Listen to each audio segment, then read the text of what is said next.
Hi అండి, అందరికీ నమస్తే. దోసకాయ ములంకాడలు గ్రేవీ కర్రీ చేసుకుందాం. చాలా బాగుంటుంది మసాలా పెట్టి. మనకి ములంకాయలు అయితే కాస్త లావుగా ఉన్నాయి కానీ చాలా లేతగా ఉంటాయండి. అవి హైబ్రిడ్ కానీ టేస్ట్ గుజ్జు ఎక్కువగా ఉంటుంది. నాటు ములంకాయలు అయితే మనకి లేతగా ఇట్లా పొడుగ్గా నార వస్తుంది అనమాట. ఇలా తీయంగానే నార వస్తుంది. వీటికి నార అనేది రాదు. అందుకని లైట్గా చాకుతోనైతే ఇలా గీకేసాను.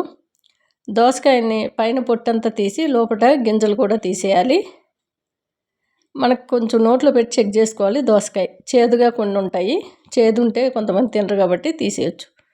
అలా తరిగి పెట్టుకొని మిక్సీ జార్లో ఒక 2 లవంగాలు, ఒక యాలక్కాయ, దాల్చిన చెక్క, 2 స్పూన్ల వరకు నువ్వులు, ఎండు కొబ్బరి, అల్లం వెల్లుల్లి వేసి ఒక రౌండ్ తిరిగిన తర్వాత 2-3 స్పూన్ల వరకు పెరుగు, ఒక పెద్ద సైజు 2 టమాటాలు వేసి మెత్తగా మిక్సీ పట్టుకోవాలండి. మనకి గ్రేవీ ఎంత చిక్కగా ఉంటే రైస్లో కానీ మనకి కొర్రల్లో కానీ కలుపుకోవడానికి చాలా బాగుంటుంది టేస్టు. ఇలా మసాలా పెట్టి ఉన్నట్లయితే మనకి ములంకాడలు కూడా టేస్ట్ కూడా చాలా బాగుంటుంది. ఒకసారి నచ్చితే ట్రై చేయండి. ఇలా మెత్తగా రుబ్బి సైడ్ పెట్టుకొని స్టవ్ పైన బాండి పెట్టుకొని కొద్దిగా ఆయిల్ వేసుకోవాలి.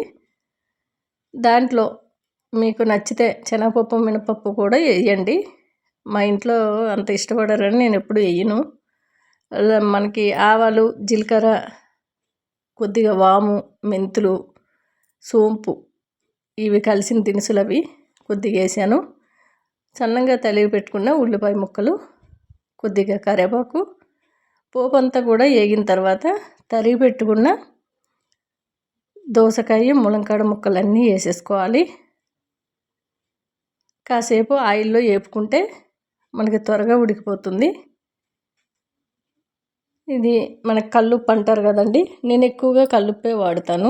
రాళ్ళుప్పు అంటారు, కల్లుప్పు అంటారు. అదైతే నేను ఎక్కువగా వాడతాను. రుచికి సరిపడగా సాల్ట్ వేసుకొని కొద్దిగా పసుపు, కారం పొడి వేసి కాసేపు ఆయిల్లో మగ్గించుకోవాలి. ఇలా కలుపుతూ కాసేపు వేగిపోయిన తర్వాత మనకి మధ్యలో మూత పెట్టి మధ్య మధ్యన కలుపుతూ ఉండాలి. ఆయిల్లో వేగినట్లయితే త్వరగా ఉడుకుద్ది. ఏ కర్రీ, ఏ కూరగాయలైనా సరే తొందరగా ఉడకాలంటే కాసేపు ఆయిల్లో వేపినట్లయితే టేస్ట్ కూడా చాలా బాగుంటుంది. ఈ రుబ్బి పెట్టుకున్న కొబ్బరి టమాటా పేస్ట్ అంతా వేసి కాసేపు కలిపి కొద్దిగా వాటర్ అనేది యాడ్ చేసుకుంటే మూత పెట్టి మధ్య మధ్యలో కలుపుతూ ఉడికించుకుంటే త్వరగా ఉడికిపోతుంది. మనకి దోసకాయ త్వరగా ఉడుకుద్ది. ఈ ఎండలకి సలవ చేస్తుంది కూడా.